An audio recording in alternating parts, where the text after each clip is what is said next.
leta nicunga nabi abantu bazayibona nkaho iri contre gusenga kandi atari yo ngira ngo ntabwo ariyo ntego ahubwo ni uguca akajagari ariko nibijya mu biganza meya yafasha abantu arabaparedinze kanaka koza bizagaragara ibi bintu ndababwiza uko niba ari ikintu cya mbere cy'ikiyobyabwenge kibaho ni ugusenga ni ukwemera rwose ibyo ndabibabwiza ukuri ngira ngo umuntu witwa Karl Marx wavuze ko religion is an opium of mass ni nk'ikiyobyabwenge rero ibi bintu bikorwe mu buryo bufatika hato bitazateza conflict itari necessary kuko nawe wa mugani wawe ni ubwa mbere nge numvise urwego rwa leta nka meya nawe ajya aho bagiye kwerekana abantu kandi ubu n'inzego z'umutekano byari bihagije gusobanura bati rero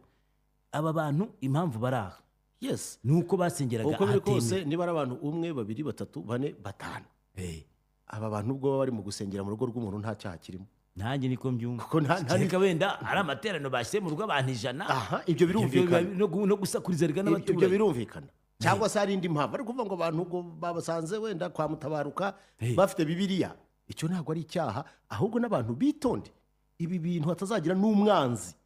ubikoresha mu guteranya leta n'abaturage bayo ndasaba intelligence community y'u Rwanda iki kintu kukihandoringa with care ikanagerageza guha raporo ababishinzwe ku makuru nyayo ashingiye kuri intelligence kuko bishobora no kuba manipulated n'abantu bifuza guteza akaduruvayo no gushyira umwuka mubi icya kabiri kumvikana a service delayed is like a service denied nubwo serivisi utinze guha umuntu ni nkaho wamuhakaniye ko atazayihabwa niba hari abujuje ibyasabwaga niba basure babaha ibyangombwa basubire mu gusenga kwabo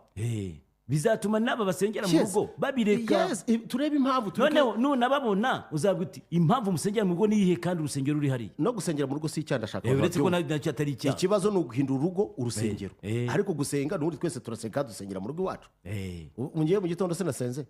hari uwaje kunturumbura mu cyumba cyanjye ngo ndimo ndasenga ibyo abantu batabifata nk'icyaha